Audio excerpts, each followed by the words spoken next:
Good morning students. Welcome to Vision Classes. मैं आपका chemistry tutor Vivek Yadav. To subscribe share and like my YouTube channel Vision Classes. जैसे कि बेटा हमने previous lecture जो पॉलीमर का पार्ट फर्स्ट था उसमें हमने classification on the basis of structure ये डिस्कस किया था हमने। और क्या क्या था, classification on the basis of source.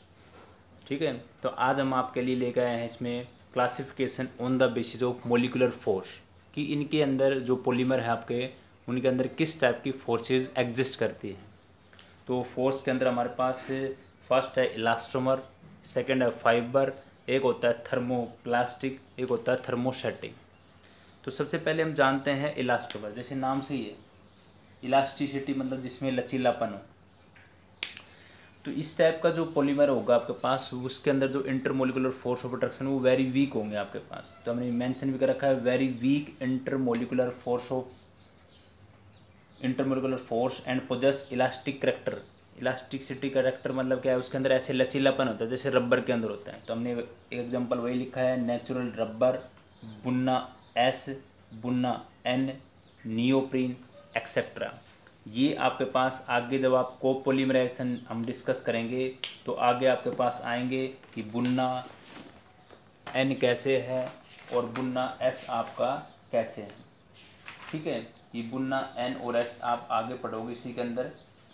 Net ये रबर का ही पार्ट आपके पास, ये भी रबर के हैं। जैसे ये आपके पास नियोप्रीन है, ये सिंथेटिक रबर होता है। नियोप्रीन कैसा आपके पास कैसा है, सिंथेटिक रबर है आपके पास। ठीक है, तो ये सारे रबर ही आपके पास हैं। रबर के अंदर आगे आगे क्लासिफिकेशन डिस्कस करेंगे जब आपको देखने को मिलेगा। तो ये फर्स्ट हमारे पास हो गया इलास्टोमर, जिसमें हमने सीखा क्या है, जिसमें वेरी वीक इंटरमोलिकुलर फोर्स होता है, इलास्टिक करैक्टर होता है। तो नेचुरल रबर, ये तो हमारे पास नेचुरल रबर हो गया। ये जितने भी बुन्ना एस, बुन्ना एन, नियोप्रीन, ये सब क्या है आपके पास, सिंथेटिक रबर हैं। सारे के सारे क्या है, सिंथेटिक रबर है आपके पास। ठीक है, जिसको हम कोपोलिमराइजेशन के अंदर डिस्कस करेंगे, आगे आएंगे आपके पास। अभी एक एग्जांपल याद रखना है, इनका नाम कैसे बुन्ना एस है, इसका नाम बुन्ना एन कैसे है, ये सभी एग्जांपल विद एग्जांपल हम आगे डिस्कस करेंगे। अभी आप नाम याद रखेंगे, नियोप्रीन आपके पास। उसके बाद आता है फाइबर। ये आपके पास क्या होता है, क्वाइट स्ट्रॉन्ग इंटरमोलिकुलर फोर्स होता है, जैसे हाइड्रोजन बॉन्डेड के लाइक एज हाइड्रोजन बॉन्डेड, जैसे हाइड्रोजन बॉन्ड होता है। और इस टाइप का जो फाइबर है उसके अंदर एक थ्रेड लाइक स्ट्रक्चर होती है। जैसे थ्रेड लाइक मतलब आप हम बात करते हैं जैसे नायलॉन 66, जैसे आपने देखा हो ना, पैरासूट हो गया उनके, या जो आपके पास क्लाइमिंग जो चढ़ने के लिए रस्से होते हैं, इस टाइप की चीज़ें जिनके अंदर फोर्स ऑफ अट्रैक्शन क्या होता है, स्ट्रॉन्ग होता है। तो उसी में आपके पास आते हैं जैसे नायलॉन 66, ये भी हम बताएंगे कि 66 का क्या मतलब होता है, जिसके एक एक मोनोमर के अंदर 6 कार्बन होते हैं। एक आपके पास पॉली एक्राइल निट्राइल, जिसका एक नाम है ओरलोन, इसी का एक नाम और है। अभी हमने शॉर्ट फॉर्म लिखी है PAN। आगे जब हम इनके एग्जांपल डिस्कस करेंगे तब पूरा लिखेंगे इसी के अंदर। एक आपके पास है टेरेलिन। तो अभी आपको नाम याद रखने हैं। फाइबर जिसमें strong intermolecular force of attraction है, जिस लाइक कैसी हाइड्रोजन बॉन्डेड जैसी, जैसे नायलॉन 66, PAN पॉली एक्राइल नेट्राइल या टेरेलिन। उसके बाद थर्ड नंबर आपके पास आता है थर्मोप्लास्टिक। थर्मोप्लास्टिक ऐसे इस टाइप का एक पॉलीमर होता है जिसके अंदर नाइदर वेरी स्ट्रॉन्ग नोर वेरी वीक, ना तो ज़्यादा स्ट्रॉन्ग ही मान बता सकते हैं और ना ही ज़्यादा वीक, इसके अंदर फोर्स ऑफ प्रोटेक्शन होता है। Do not have any cross link chain, इसमें किसी टाइप की कोई क्रॉस लिंक चेन नहीं होती आपके पास, क्योंकि जो हम एक नेक्स्ट डिस्कस करेंगे थर्मोसेटिंग, उसके अंदर क्रॉस लिंक होती है। और इस टाइप का थर्मोप्लास्टिक जो पॉलीमर है, जैसे उसको हीट करते हैं तो सॉफ्ट हो जाता है, कूल करते हैं तो क्या हो जाता है, हार्ड हो जाता है। तो can easily moulded on heating, तो उसको हम हीटिंग के द्वारा आसानी से उसको मतलब डिफरेंट शेप्स के अंदर मॉडिफाई कर सकते हैं। जैसे आपके पास क्या हुआ, पॉलीथीन, पॉलीस्टायरीन, पॉलीप्रोपीन, पीवीसी का मतलब होता है पॉलीविनाइल क्लोराइड, पॉलीविनाइल क्लोराइड। तो अभी एग्जांपल याद रखेंगे, इन सभी को आगे डिस्कस करेंगे। तो ध्यान रखेंगे, polypropene, polythene, polystyrene, polypropene, PVC, polyvinyl chloride. ये टाइप का जो प्लास्टिक पॉलीमर है जिसमें ना ज़्यादा स्ट्रॉन्ग और ना ज़्यादा वीक फोर्स होता है।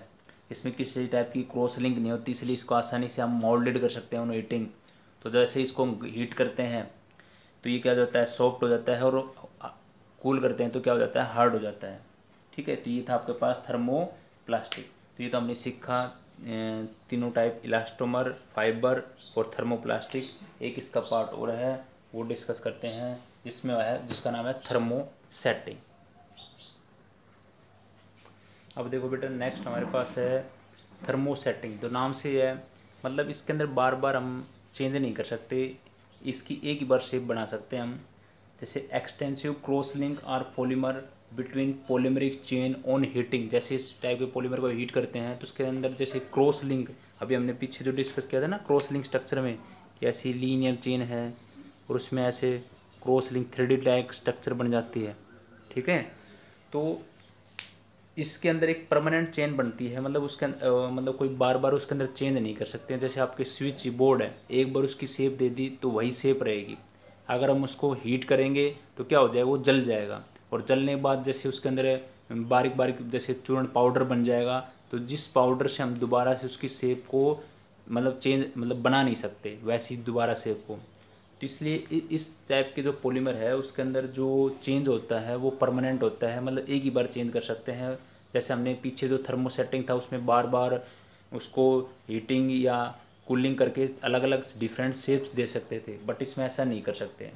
तो इसका एग्जांपल है जैसे बैकेलाइट या यूरिया फॉर्मल्डिहाइड रिसाइंस या टेरेलिन, ये सभी किसके एग्जांपल आपके पास हैं, आपके थर्मोसेटिंग, ये थर्मोसेटिंग प्लास्टिक है आपके पास। ठीक है, अब एक बात ध्यान रखना, जो अभी हमने पीछे जो डिस्कस किया था थर्मोप्लास्टिक, तो एक थर्मोप्लास्टिक मतलब हमने बताया कि neither very soft, neither very strong nor very weak, ना ज़्यादा स्ट्रॉन्ग ना ज़्यादा वीक होता है। तो इसका मतलब उसके अंदर जो इंटरमोलिकुलर फोर्स जो होता है वो जो आपके पास हमने करवाया इलास्टोमर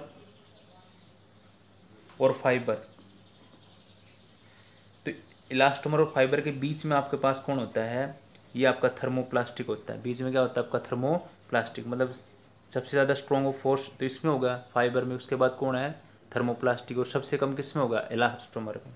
तो इस टाइप के आपसे ऑर्डर अरेंजमेंट करने के क्वेश्चन आते हैं कि फाइबर जिसमें सबसे स्ट्रॉन्ग हो गया, फिर उसके बाद कौन आएगा थर्मोप्लास्टिक, और सबसे कम कौन आएगा आपका इलास्टोमर, क्योंकि इसके अंदर तो वेरी वीक फोर्स थे, इसमें वेरी वीक फोर्स थे, इसे ज़्यादा फोर्स है फाइबर में, और बीच में कौन आपका थर्मोप्लास्टिक, बीच में कौन आपका थर्मोप्लास्टिक आपके पास। ठीक है, तो ये हमारे पास होगा थर्मो सेटिंग। तो अभी तक हमने देखो इसमें क्या डिस्कस किया था बेटा, हमने इसमें सीखा था classification on the basis of molecular force, जिसमें हमने सीखा सबसे पहला आपके पास था इलास्टोमर, जिसके अंदर वेरी वीक इंटरमोलिकुलर फोर्स होते हैं। ठीक है, और उसके अंदर आपके पास एग्जांपल कौन थे आपके, नेचुरल रबर बुन्ना N बुन्ना S, और आपके पास था ये क्या नाम है बुन्ना N बुन्ना S और नियोप्रीन आपके पास। ठीक है, अब उसके अंदर किस टाइप का जो हाइड्रोजन बॉन्डिंग स्ट्रक्चर होती है आपके पास थर्मो, जो आपके पास नेक्स्ट आपके पास कौन आता है फाइबर। फाइबर में क्या होता है डायपोल डायपोल इंट्रैक्शन और hydrogen bonding like very strong force attraction होता है। ठीक है, इसमें नाइलॉन 6 हो गया आपके पास। ठीक है, या आपके उसी के अंदर आपके पास आ सकता है ये टेरलिन, या आपके पास जैसे कि इसके अंदर थ्रेड लाइक स्ट्रक्चर होती हैं, कैसी होती हैं थ्रेड लाइक के स्ट्रक्चर आपके पास आती हैं। ठीक है, उसके बाद आपके पास ये थर्मोसेटिंग, जिसमें बैकेलाइट यूरिया फॉर्मल्डिहाइड हो गया आपके पास, टेरिलिन हो गया, ये सब कैसे हैं थर्मोसेटिंग है आपके पास प्लास्टिक होते हैं।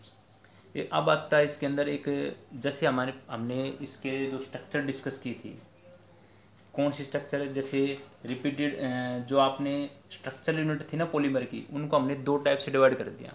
जो स्ट्रक्चरल यूनिट थी उसको हमने दो टाइप से पढ़ेंगे बेटा, एक है होमोपोलीमर और एक होता है कोपोलीमर। तो सबसे पहले हम जानते हैं होमोपोलीमर क्या होता है। देखो नाम से होमो मतलब जिसमें एक ही मोनोमर यूनिट बार बार रिपीट होती है, एक ही मोनोमर यूनिट बार बार रिपीटेशन देती है, वो होता है होमोपोलीमर। और जिसमें दो या दो से ज़्यादा रिपीटिंग स्ट्रक्चर रिपीटिंग कर रही है मोनोमर यूनिट, तो वो होता है कोपोलीमर। तो देखो नाम से है homopolymer, polymer whose repeating structural unit are derived only from only one type of monomer, जिसमें जो पॉलीमर बन के आएगा, पॉलीमर की रिपीटिंग स्ट्रक्चरल यूनिट बन के आएगी, वो सिर्फ एक ही टाइप की मोनोमर यूनिट से बन के आती है, तो वो होता है होमोपॉलीमर।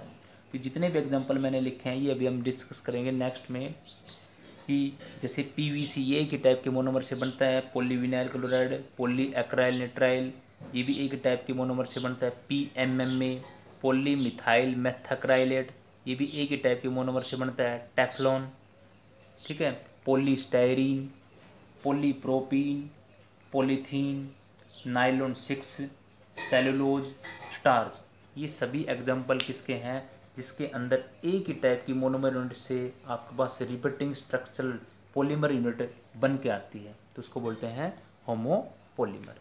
ठीक है, तो ये भी हमने डिस्कस कर लिया है। अब हम इसी में पढ़ते हैं कोपॉलीमर को, कोपॉलीमर। ओके, अब देखो बिल्कुल सेम डेफिनेशन है कोपॉलीमर की, क्योंकि उसमें पॉलीमर जो बन के आया था वो एक ही टाइप की मोनोमर यूनिट बार बार रिपीट होके आई थी। Polymer was formed by one monomer unit, एक मोनोमर यूनिट को बार बार हम रिपीट करते हैं और उससे जो बन के आया था वो होमोपॉलीमर था। Polymer whose repeating structure unit derived from 2 और मोर, मतलब 2 या 2 से ज़्यादा मोनोमर यूनिट का बार बार रिपीटेशन होता है, तो उससे जो आपके पास पॉलीमर बन के आता है वो होता है कोपॉलीमर। ये हम क्या डिस्कस कर रहे हैं, जो हमें स्ट्रक्चर यूनिट थी ना उनको हमने 2 कैटेगरी में डिस्ट्रीब्यूट कर रखा है, एक होमोपॉलीमर और एक कोपॉलीमर। तो इसका एग्जाम्पल है नायलॉन 6 देखो नायलॉन 6 इसमें एक ही टाइप, ये अलग है, नायलॉन 6 है और एक ही नायलॉन 6 है। ठीक है, तो nylon 610, बुन्ना N, बुन्ना S, bakelite, melamine formaldehyde polymer और पॉलिएस्टर, ये सभी एग्जाम्पल किसके हैं, कोपॉलीमर के। ठीक है, तो ये हमने डिस्कस कर चुके हैं कि कैसे हमने इनको on the basis of molecular force, और सेकंड हमने डिस्कस किया है स्ट्रक्चरल यूनिट को कैसे हमने 2 कैटेगरी में डिस्ट्रीब्यूट कर रखा है। अब हमारे जो नेक्स्ट क्लास होगी उसमें हम होमोपॉलीमर को और जो आपका कोपॉलीमर है उसको डिस्कस करेंगे। ठीक है, और ये कुछ जैसे उसमें हाइड्रोजन बॉन्डिंग कैसी थी वो मैं आपको नोटिफाई करता हूँ। तो फाइबर में आप हाइड्रोजन बॉन्डिंग ऐसे दिखा सकते हो, जैसे इसमें ऐसे कार्बोनाइल ग्रुप होते हैं, ये N यहाँ पे देखो, ये N है, ये आपके पास H हो गया। ठीक है, ये N है, ये H है, ये ऊपर जुड़ गया ऐसे, तो ऐसे चेन चलती रहती है आगे आगे, फिर ऐसे ही आ जाएगा, यहाँ पे N, यहाँ पे H आ गया, तो यहाँ पे आप कर दो इसको C डबल बॉन्ड, ये डोंट विल दिखा दो। तो ये जो आपके पास जो नोटिफाई आपके पास है ये वाली, ये क्या है, इसके अंदर हाइड्रोजन बॉन्डिंग, किसमें, आपके फाइबर के अंदर, किसमें है, फाइबर के अंदर। ठीक है, तो ये ध्यान रखेंगे।